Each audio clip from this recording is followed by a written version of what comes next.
Hello everyone, आप सभी का गणित एनालिसिस चैनल पर स्वागत है। हमने अपनी पिछली क्लासेस के अंदर एक्सरसाइज 2.2 का क्वेश्चन नंबर 1 को कम्प्लीटली सॉल्व कर लिया था। उसके अंदर हमारे लगभग 6 क्वेश्चन थे पहले क्वेश्चन के अंदर, तो हमने उन 6 के 6 प्रश्नों को हल कर लिया था अच्छे तरीके से और उनको समझ लिया था। अब हम अगले क्वेश्चन की ओर बढ़ते हैं। उससे पहले मैं कुछ आपको बेसिक्स बताना चाहूँगा, तो वो मैं आपको समझाता हूँ कि जो एक्सरसाइज 2.2 का जो पहला क्वेश्चन है और जो दूसरा क्वेश्चन है उसके अंदर क्या फ़र्क है और किस तरीके से प्रश्न आपके एग्ज़ाम में पूछे जा सकते हैं। ठीक है, जैसे देखिए मैं एक एग्जांपल आप लोगों के सामने लिखता हूँ। जैसे मान लीजिए मैंने एक एग्जांपल लिखा, देखिए आप कि एक्स स्क्वायर प्लस का 7x प्लस का 10। ठीक है, जैसे मैंने एक एग्जांपल लिखा, तो अभी आप लोगों को पता है कि एक ये द्विघात बहुपद है। तो मैं एक बार जो हमने अभी तक बेसिक्स पढ़ा है ना, एक बार हम उस सभी चीज़ों को रिकॉल कर लेते हैं। तो हम एक बात जानते हैं कि द्विघात बहुपद को एक लिखने का तरीका होता है। द्विघात बहुपद को आप हमेशा कैसे लिखते हैं, एक बार समझिए इस बात को। जो द्विघात बहुपद होएगा उसको लिखने का एक फिक्स तरीका है, यह इसकी एक मानक समीकरण या फिर व्यापक समीकरण है ए एक्स स्क्वायर प्लस का बी एक्स प्लस का सी। और साथ में क्या होना चाहिए, A is not equal to 0 होना चाहिए। क्यों नहीं होना चाहिए वो मैंने आपको पहले बता दिया है, तो अभी हम इस बात पर इतना ध्यान नहीं देंगे। अभी जिस बात पर हमें ध्यान देना है वो बात है हमारे लिए गुणांकों के बारे में। अब देखिए, जैसे मान लीजिए मैंने एक ये लिखा ऊपर एक्स स्क्वायर प्लस का 7x प्लस का 10। तो जैसे मैं तुलना करूँगा ना इन दोनों की, है ना, किसकी तुलना कर रहा हूँ, गुणांकों की तुलना कर रहा हूँ। तुलना करने पर क्या मिलेगा मुझे, तो मैं क्या एक बार इधर देखिए, जैसे ये मैंने लिखा हुआ है, क्या मैं इसको एक्स स्क्वायर इसके आगे अगर कुछ नहीं है तो एक लगा के गुणा करके लिख सकता हूँ। प्लस का 7x ऐसे कैसे और प्लस का 10 ऐसे कैसे, इसको इस तरीके से भी लिख सकता हूँ। इसके मान में कोई फ़र्क नहीं पड़ेगा। जैसे मैं तुलना कर रहा हूँ तो ए बराबर तो क्या आ रहा है, देखिए यहाँ पर ए है और एक्स स्क्वायर है, यहाँ एक्स स्क्वायर है, यहाँ पर एक्स स्क्वायर है, पर इसके आगे कितना है ए के, बस आपको दिखाई नहीं दे रहा। अब समझ में आ रहा होगा कि एक कैसे लिखा है मैंने, बी एक्स है या 7x है, तो बी बराबर क्या हो जाएगा 7 हो जाएगा और सी बराबर क्या हो जाएगा अचर राशि 10 हो जाएगा। अब देखिए अभी तक जो हमने सवाल किए तो वो सवाल के अंदर क्या कहता है ये, कि जैसे आपको एक द्विघात बहुपद दे देगा एक्स स्क्वायर प्लस का 7x प्लस का 10। ठीक है, अभी तक के जो सवाल हम लोगों ने किए हैं उसके अंदर क्या हो रहा था कि हमें एक द्विघात बहुपद दे दिया जाता था। जैसे हमें ये दे दिया गया ए एक्स स्क्वायर प्लस का 7x प्लस का 10। तो मैं क्या कर रहा था कि आप लोगों को समझा रहा था कि जो 7x है इसके दो टुकड़े ऐसे करो जिनको आपस में गुणा करने पर तो 10x स्क्वायर मिल जाए, है ना, और आपस में जोड़ने पर क्या आ जाए 7x आ जाए। तो मैं जैसे मैंने इसको डायरेक्टली सॉल्व कर रखा है, 5x और 2x इसके टुकड़े होंगे। जैसे टुकड़े होंगे तो आप इस सवाल को कैसे सॉल्व करते थे आगे, एक्स स्क्वायर प्लस का 5x प्लस का 2x प्लस का 10। ठीक है, इसमें जो कॉमन आता कॉमन ले लेते, तो पहले दो दो पेयर बनाते हैं आप। तो इधर आप x कॉमन लेते तो इधर क्या मिलता आपको x प्लस 5 मिलता। ठीक है, x जैसे कॉमन आता, कॉमन लेने का मतलब अंदर वाली संख्या में भाग देना है। और मैंने पिछले जो 6 प्रश्न थे उसमें बहुत अच्छे तरीके से समझाया है कि कैसे हम कॉमन लेते हैं। और जैसे दो कॉमन लूँगा तो इधर x प्लस 5 बचेगा। अब इस पूरे के अंदर क्या कॉमन आ जाएगा, x प्लस 5 कॉमन आ जाएगा, तो x प्लस 5 और इधर x प्लस 2 बन जाएगा। और जैसे मुझे इसका अगर शून्यक निकालना होता तो मैं शून्यक निकालने के लिए क्या काम करता हूँ, शून्यक जैसे निकालना होता तो जो ये मेरा पी एक्स था ना बहुपद होता, इसको मैं किसके बराबर कर देता, 0 के बराबर कर देता, क्योंकि ये x के पदों में, इसलिए मैंने इसको पी एक्स लिख दिया। तो इसको हल करने के लिए मैं क्या करता हूँ, यहाँ x plus 5 bracket x plus 2 बराबर क्या कर देता हूँ 0। और इस पूरे को हल करने पर हमें x के दो मान मिलते हैं, एक तो -5 और एक क्या मान मिलता है -2। ठीक है, इस तरीके से हमें दो मान मिल रहे थे।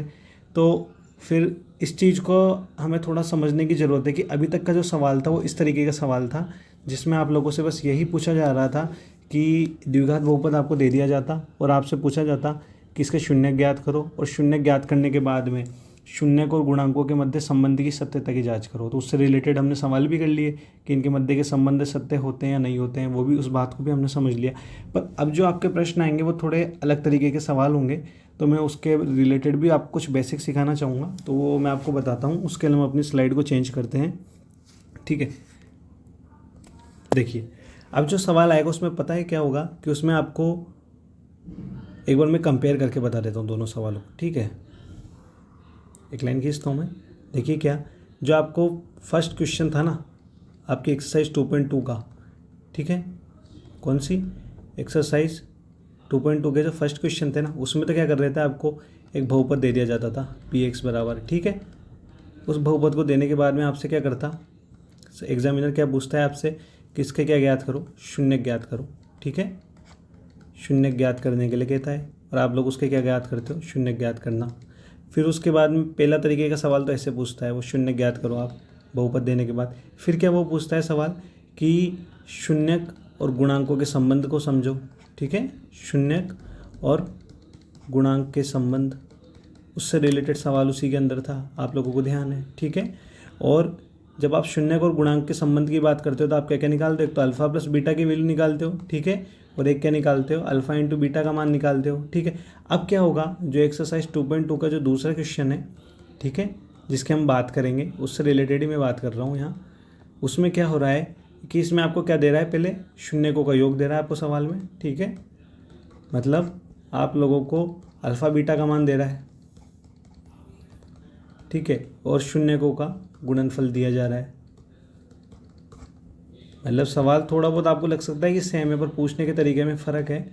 और शून्यकों का गुणनफल क्या दिया जा रहा है, अल्फ़ा इंटू बीटा, मतलब आपको एक तो अल्फ़ा प्लस बीटा दे दिया उसने एग्जाम में, और अल्फ़ा इंटू बीटा दे दिया।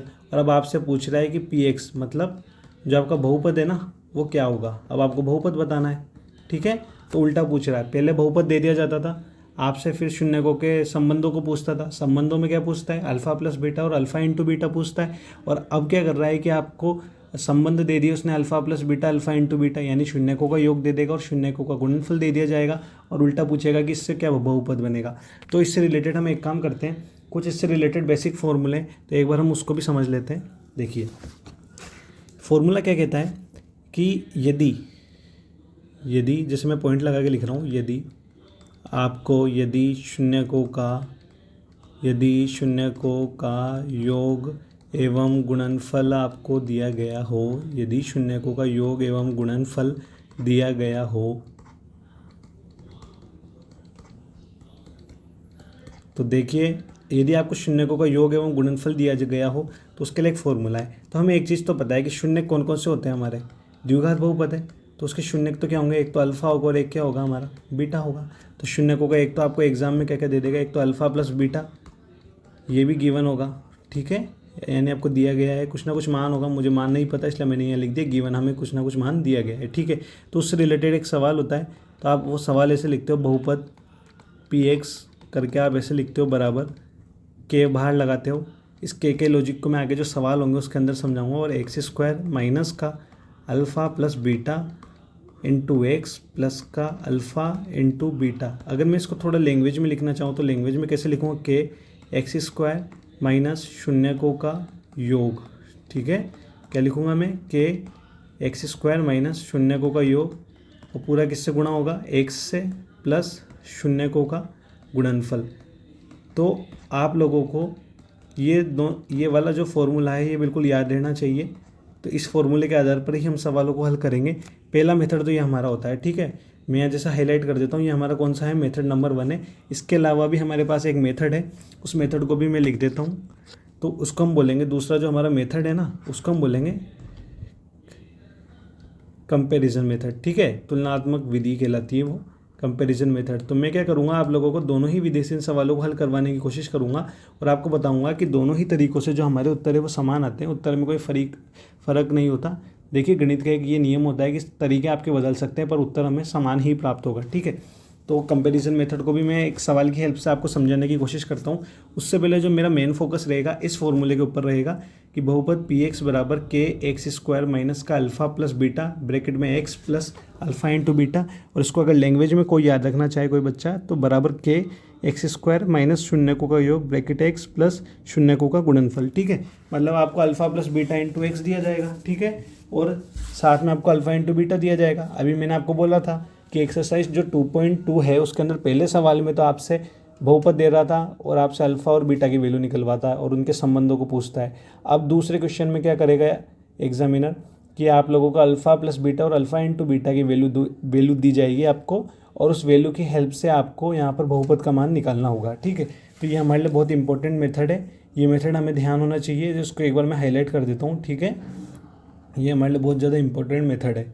इसके ऊपर अक्सर एग्ज़ाम में 1 नंबर या 2 नंबर से जुड़े हुए सवाल आ जाते हैं। जैसे रिक्त स्थान में भी कुछ ना कुछ इससे रिलेटेड पूछ लिया जाता है कि साइडों के ब्रैकेट दे दिए जाते हैं और बीच का मान पूछ लिया जाता है, और या फिर इस पूरे सवाल को हल करवा करके भी 2 नंबर का भी सवाल आपसे पूछ लिया जाता है, ठीक है।